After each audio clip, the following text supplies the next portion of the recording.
brought to you by KR Mangalam University. We provide you the platform to turn your dreams into reality. Give wings to your aspirations with KR Mangalam University.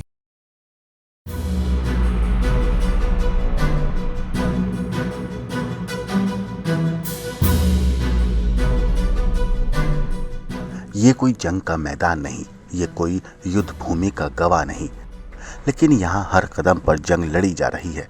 वो जंग जो बिना हथियारों के लड़ी जा रही है, एक अदृश्य दुश्मन से, एक ऐसे दुश्मन से जो ना तो वर्दी पहनता है ना गोली चलाता है, लेकिन हर कॉल पर, हर मैसेज पर हमारी सुरक्षा को भेदता है। पिछले 6 महीने और 24 से भी ज्यादा गिरफ्तारियां, और हर गिरफ्तारी के पीछे एक ही कहानी, एक ही मकसद।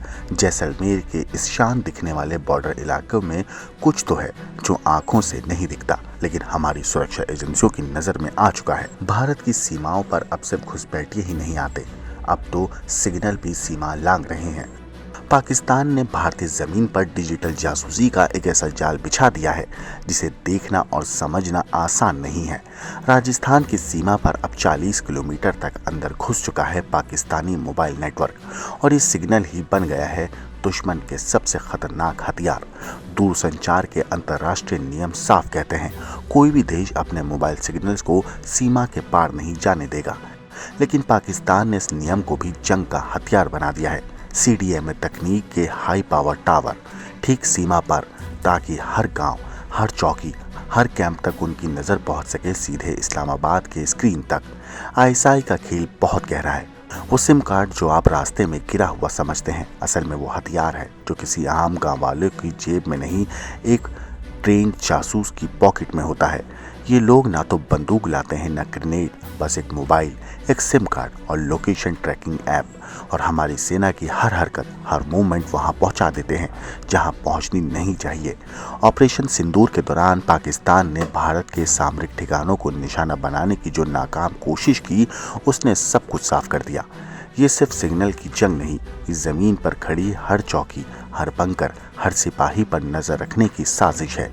और अब जॉइंट इंटेलिजेंस एजेंसियों ने इस पूरे इलाके को खंगालना शुरू कर दिया है। सर्च ऑपरेशन जारी है, और इस बार निशाना कोई सीमा पार का आतंकी नहीं, बल्कि अपने ही गांव में बैठा वो मुखौटा है जो पाकिस्तानी नेटवर्क के भरोसे अपने देश से गद्दारी कर रहा है।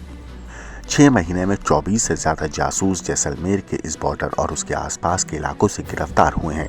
ये सब पाकिस्तानी सिम कार्ड के जरिए भारतीय सेना और BSF की जानकारी ISI को पहुंचा रहे थे। देखिए किस तरह भारत के गांव में पाकिस्तान का मोबाइल नेटवर्क आ रहा है। जासूस चोरी छिपे सिम कार्ड लाते हैं। राजस्थान से लगती भारतीय सीमा की 10-55 किलोमीटर की सीमा पर 40 किलोमीटर तक भारत के अंदर की तरफ पाकिस्तानी मोबाइल नेटवर्क ने कब्जा कर लिया है। दूरसंचार के अंतर्राष्ट्रीय नियम के अनुसार किसी भी देश का सिग्नल दूसरे देश में नहीं जा सकता। इसके लिए मोबाइल टावर अपनी सीमा से 1500 मीटर पहले लगाने पड़ते हैं, ताकि सीमा पर 500 मीटर से ज्यादा सिग्नल नहीं जाए। लेकिन पाकिस्तान ने जानबूझकर CDMA तकनीक का मजबूत टावर सीमा पर लगा रखा है, ताकि पूरी भारतीय सीमा इनकी जद में आ जाए।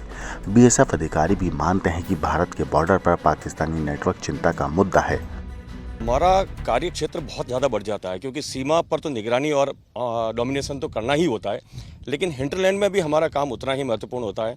और मैं कहना चाहूँगा कि हमारी जितनी यहाँ पर सिस्टर एजेंसीज हैं, चाहे वो डिस्ट्रिक्ट एडमिनिस्ट्रेशन की बात करूँ या पुलिस की बात करूँ, सेना की बात करूँ या अन्य जो इंट एजेंसीज की बात करूँ, हमारे साथ उनके साथ ही बहुत ही अच्छा तालमेल है। और हम लगातार इन्फॉर्मेशन को शेयर कर रहे थे। हिंटरलैंड में हम लोग लगातार छाए हुए थे। हम और पुलिस के साथ भी हम कई ऐसे ठिकाने थे जहां पर हम लोग पेट्रोलिंग भी कर रहे थे, डोमिनेशन भी कर रहे थे, और हमारे जो सोर्सेज है उनको भी हमने एक्टिवेट कर रखा था। ऑपरेशन सिंदूर में जिस तरह से पाकिस्तान ने सभी सामरिक ठिकानों को निशाना बनाने की नाकाम कोशिश की, उसे देखते हुए ज्वाइंट इंटेलिजेंस एजेंसियां पूरे इलाके में जासूसी के नेटवर्क का पता लगाने के लिए सर्च ऑपरेशन चला रही हैं। ब्यूरो रिपोर्ट, क्राइम तक।